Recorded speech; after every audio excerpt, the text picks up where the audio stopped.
کہاں چلنا ہے صاحب؟ زیادہ دور تو نہیں، یہ کہتے ہوئے وہ اس شخص کے تعاقب میں چل پڑی، اور سارا راستہ خاموشی کے ساتھ چلنے کے بعد منزل پر آ رکنے پر اس نے بیک سانس کئی سوالات کی بوچھاڑ کر دی۔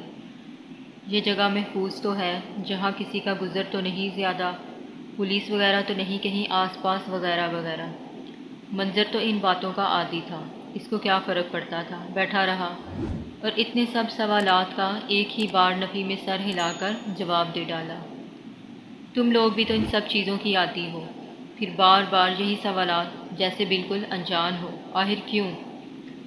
نازنین بولی، صاحب میں عزت کرتی ہوں آپ کی، مہربانی کیجیے گا کہ کلائنٹ کو میری تفصیلات سے آگاہ مت کیجیے گا۔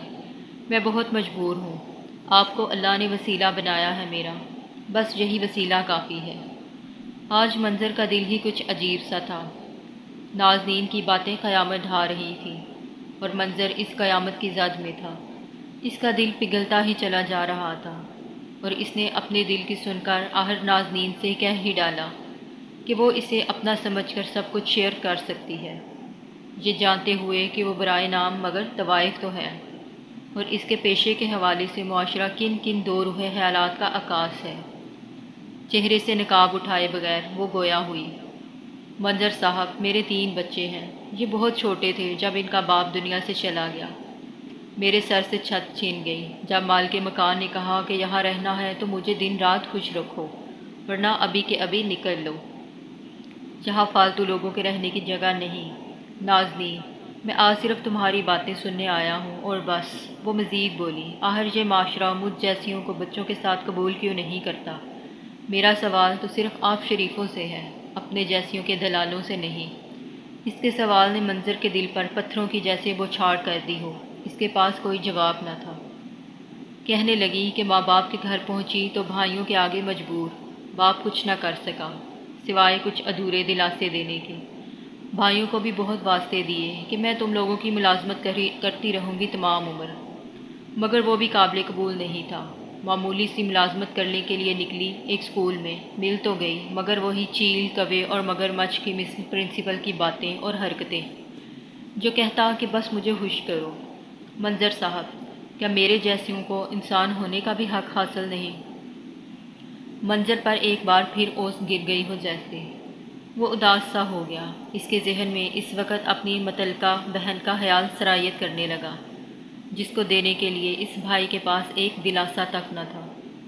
یکا یک اس کی روح کانپ گئی کہ نازنین کی جگہ اگر اس کی بہن پاہرہ ہو تو اس کے دل پر کیا بیتے گی۔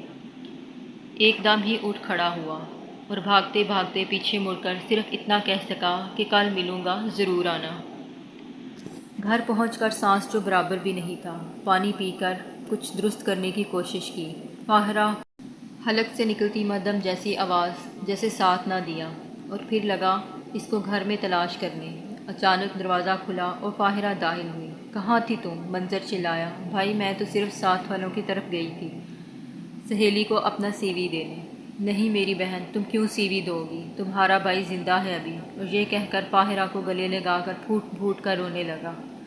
دوسرے دن چوراہے پر پہنچتے ہی دیکھا کہ نازنین حسب سابق برقع اوڑھے انتظار میں کھڑی تھی۔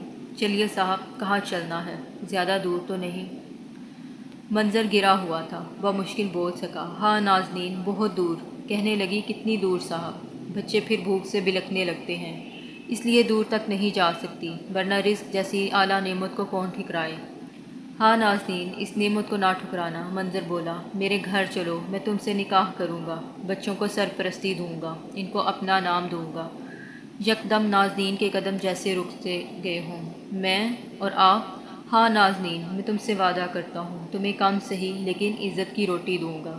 مجھے معاف کرنا کہ تمہیں ایک پیشہ ور سمجھ کر اتنا کچھ کرتا رہا۔ ہم مل بانٹ کر مشکل وقت بھی گزار لیں گے اگر تم ساتھ دو گی۔